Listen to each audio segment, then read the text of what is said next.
Hey guys, it's Brian here, and today we're looking at the top 4 pistol mods for Fallout 4. Starting out with one of the nicest looking pistols I've ever seen, we have the Falcon III. So you'll see right away that the modder did a really nice job on the 3D model of this, and they even took the time to put a little rust around the buttons and different things like that, the safety, and they also etched in Falcon III on the slide. Moving on from the aesthetics, you have 96 base damage, and this is with a Gunslinger rank 5, and you can also chamber the round in 45 or 38. And the rest of the stats here are pretty standard, so let's take a look at some of the attachments. So like I said before, you can actually chamber it in 38 or 45. You have different types of rounds here. This changes the damage by a little bit. You have your iron sights and glow iron sights, but you actually have a 2.5x digital scope, which is actually really cool looking. You also have the option of a suppressor, which I think looks really good because it matches the silver of the regular gun. You have some pretty interesting flashlight attachments. This is the kind of like the laser sight underneath, and you can attach these things. Some of them are pretty weird. It says improved targeting performance for a targeting computer, and this one down here actually marks out your threats on your heads-up display, which is kind of like the attachment for the power armor helmet that does the same thing. And you can also improve the internals, which in turn improves basically everything about the weapon stats-wise.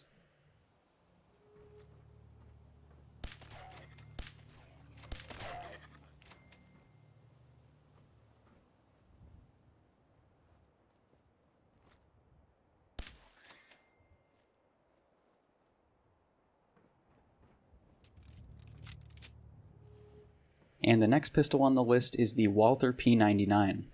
Now I was pretty impressed with this mod because it has a ton of attachments for the weapon, but it also has its very own firing sound, which sounds a lot like the weapon in real life. Now looking at some of the attachments, you can actually change the slide on this weapon, which is pretty uncommon for pistols to be able to change the slide. You have the fire rate, the damage, the weight obviously, those things change. Now you can also change the grip, which a lot of guns can do, but you can actually change the magazines to some pretty absurd amounts here. This one is a drum mag for 100 rounds, and it's pretty much like a snail magazine. So you can see right here, this is pretty ridiculous. You also have a not quite as insane 50 round capacity magazine, and these would take you a long time to get through because this weapon is restricted to semi-automatic. And you also have a pretty good variety of sights here, with a mini RDS is one of the cool ones, and you have some ghost ring iron sights and glow iron sights. For the muzzle attachments, you have a compensator, a muzzle brake, flash hider, and a suppressor. And you also have some underbarrel attachments, such as flashlights, different color lasers like green and red, and you have the laser light combo. And this weapon is interesting because it actually includes a pipe stock, which is pretty unique for pistols. That they don't usually include stocks for the weapon. And you can also add tactical rails if you want.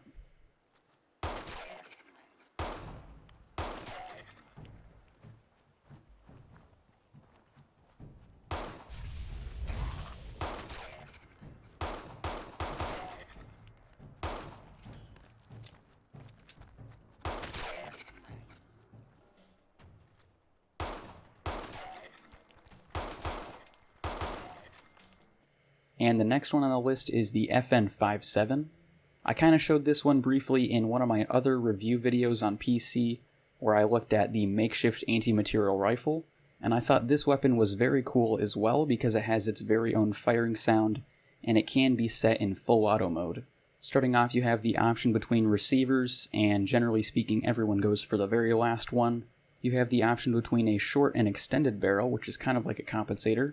You also have 3 different grip styles, although it doesn't change the actual aesthetics of the weapon, it just changes the stats. You have some different magazine types. You have a large magazine and the quick eject variants, and the standard mag is actually 20 rounds, so the large mag is actually around 30. You also have green and red reflex sights, as well as glow sights and the standard iron sights. You can also throw on a suppressor.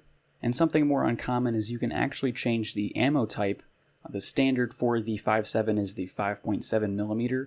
You can also change it to 308 and 10mm. And like I said before, you can change this weapon from semi-automatic to fully automatic. And when you change it to full auto, it becomes a little bit overpowered because it actually keeps most of its damage. You can see it's still at 90 damage per shot with a rate of fire of 127.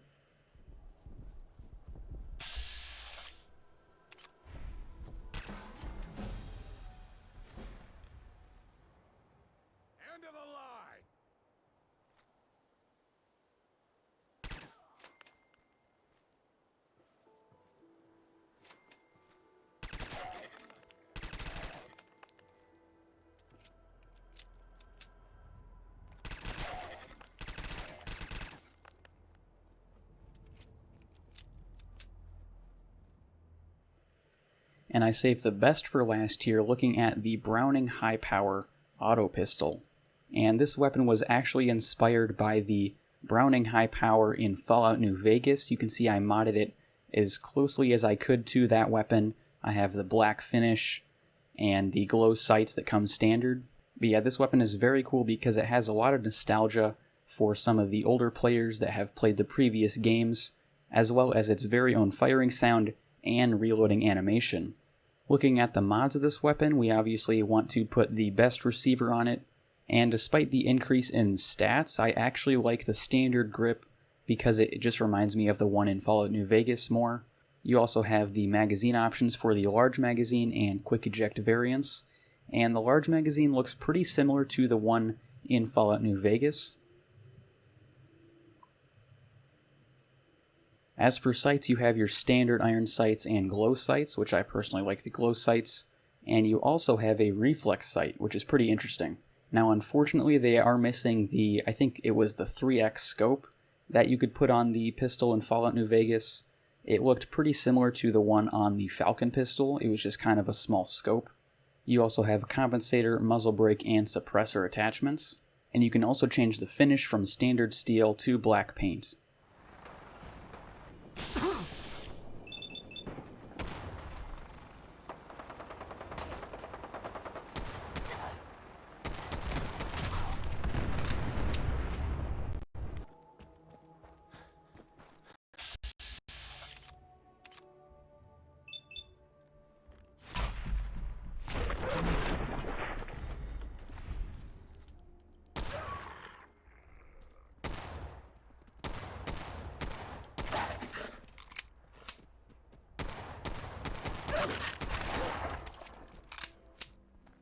So dead! You gotta be joking. Where'd that little fucker go?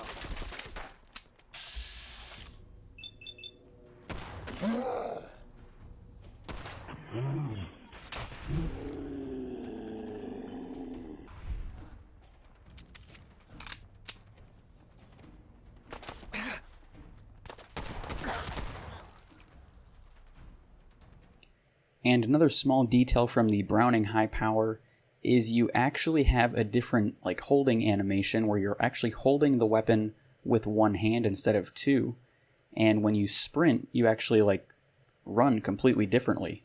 So you can see I'm holding the Falcon right now and I'm holding it with two hands, as you can see, and also when I sprint I run like I normally would if you were holding, say, a 10mm pistol. So I thought that was really interesting because it not only has a different reloading animation, which is really nice by the way, but it also has a completely different sprinting animation as well as just holding the weapon in general. And I could be wrong about this, but if I'm not mistaken, this is actually how you held the pistol in Fallout New Vegas, just with a single hand instead of with two hands. So if the modder did do that on purpose, I have to say that's a really impressive attention to detail.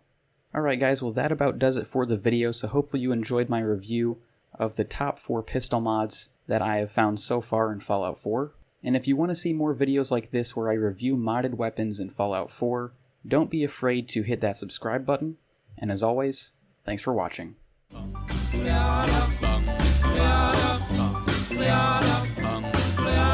Got a doll baby, I love her so. Nothing else like her anywhere you go. A man, she's anything but calm. A regular pint-sized atom bomb.